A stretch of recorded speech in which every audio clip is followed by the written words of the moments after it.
Tiene la palabra el diputado René Ricardo Fujiwara Montelongo. Estoy copiando tal lo que me mandaron.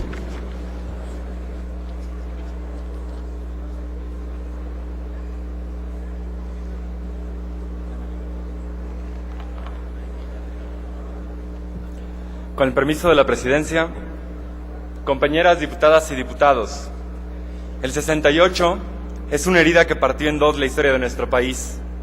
Los viejos esquemas se cayeron y rasgaron el velo de la omnipotencia presidencial. La realidad de un Estado acostumbrado a no recibir preguntas chocó contra una juventud educada para hacerlas. El autoritarismo se atragantó de utopía al no soportar marchas silenciosas, y la cerrazón se topó con la protesta creativa. A 44 años del derramamiento de sangre más vergonzoso de nuestra historia, el Grupo Parlamentario de Nueva Alianza pugna para que reconozcamos la lucha de la generación del 68 en la construcción democrática de México.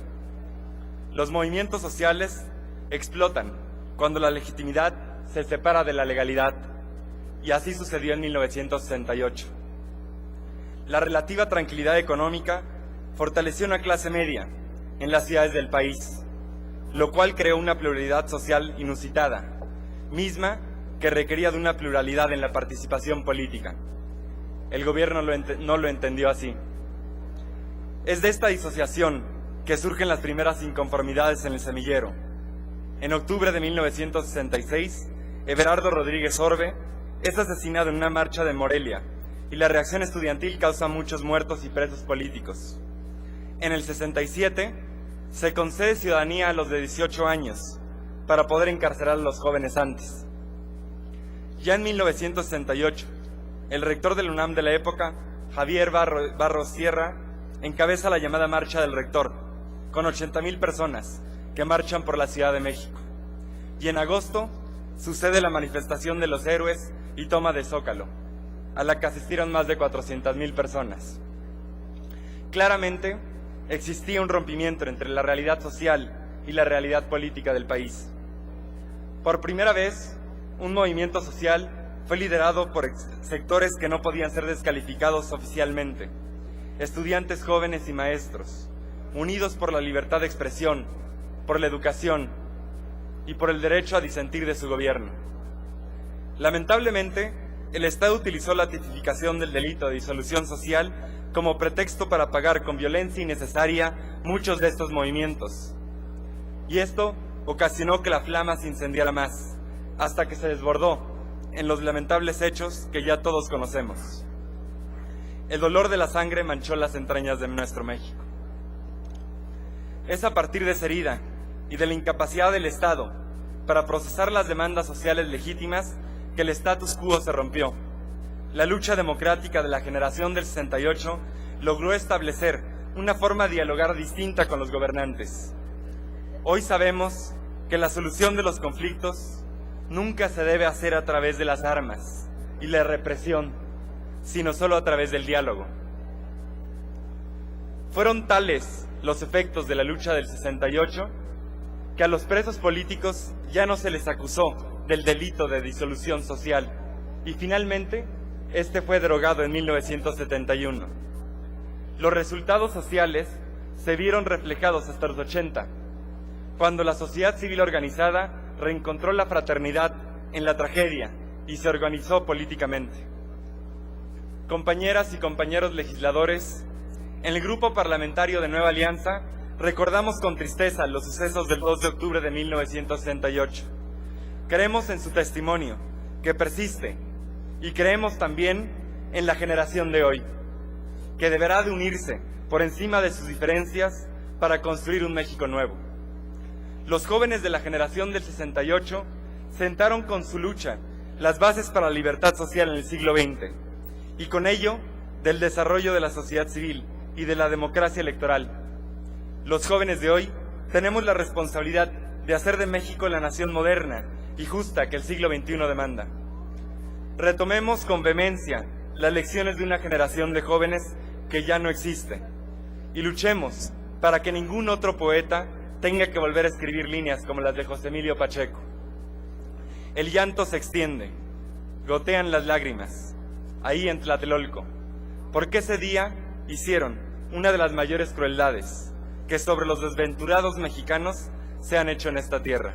Muchas gracias, señor presidente. Muchas gracias, compañeros legisladores. Gracias, señor diputado. Tiene la palabra el diputado Alfonso Durazo Montaño.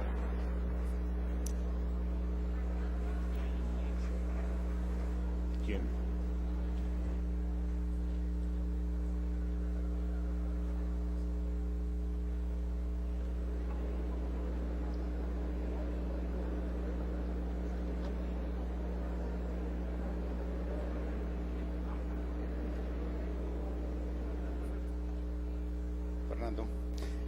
Señor presidente, compañeras y compañeros diputados,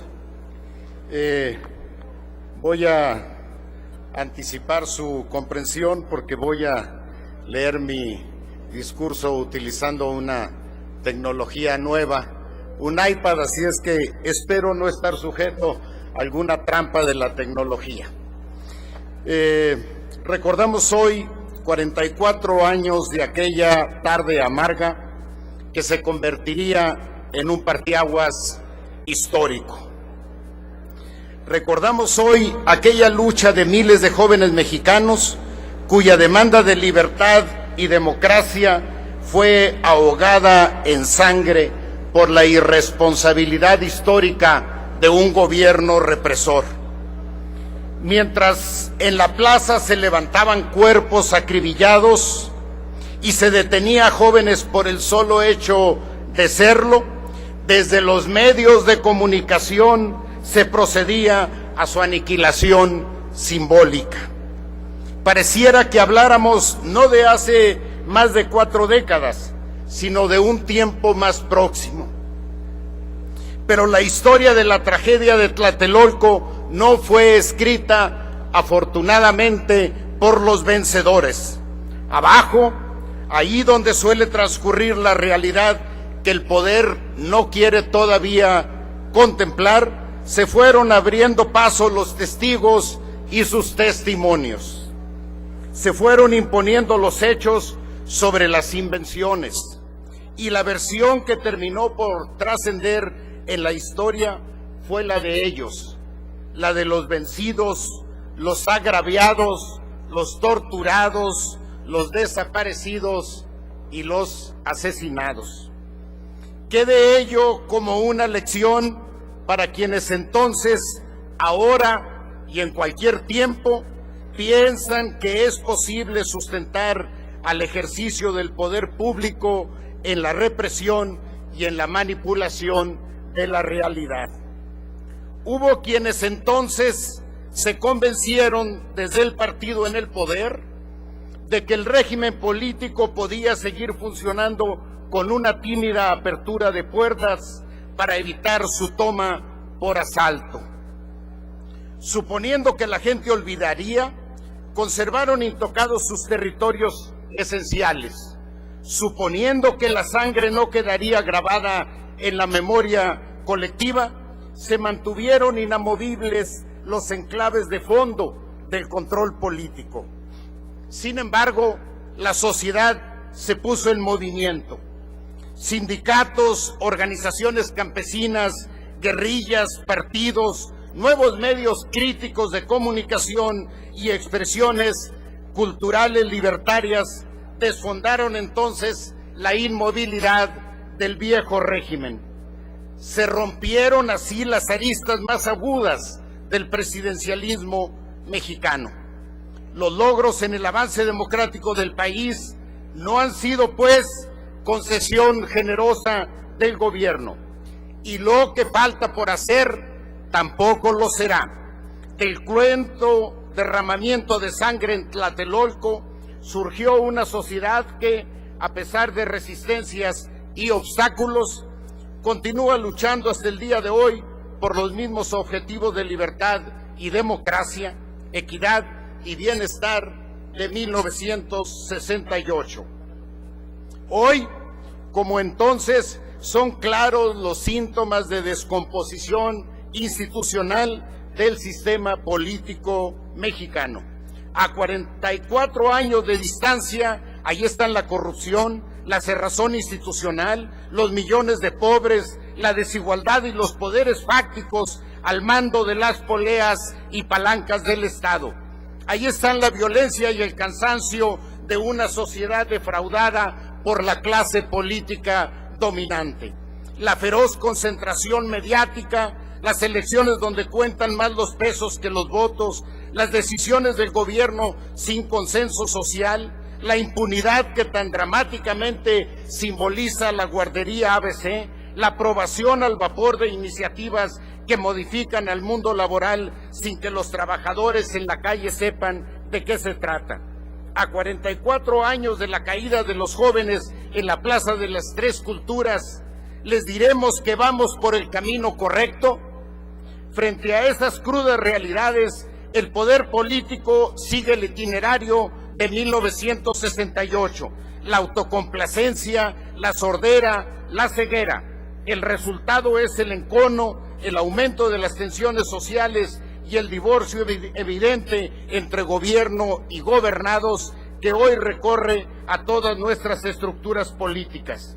La Plaza de las Tres Culturas merece, por el bien de la memoria de todos, la erección de un monumento para perpetuar en nuestro tiempo y en el porvenir no solo ese punto de inflexión en nuestra historia reciente, sino sobre todo para recordar que el camino del autoritarismo político entonces y siempre es y será un callejón sin salida. Termino recordando a quienes murieron el 2 de octubre de 1968 con las palabras de José Alvarado. Había belleza y luz en las almas de los muchachos muertos. Querían hacer de México morada de justicia y verdad. La libertad, el pan y el alfabeto para los oprimidos y olvidados. Un país libre de la miseria y el engaño. Y ahora son fisiologías interrumpidas dentro de pieles ultrajadas. Algún día habrá una lámpara votiva en memoria de todos ellos. Muchas gracias por su atención. Gracias, diputado. Endulzo la palabra al diputado Ricardo Cantú Garza.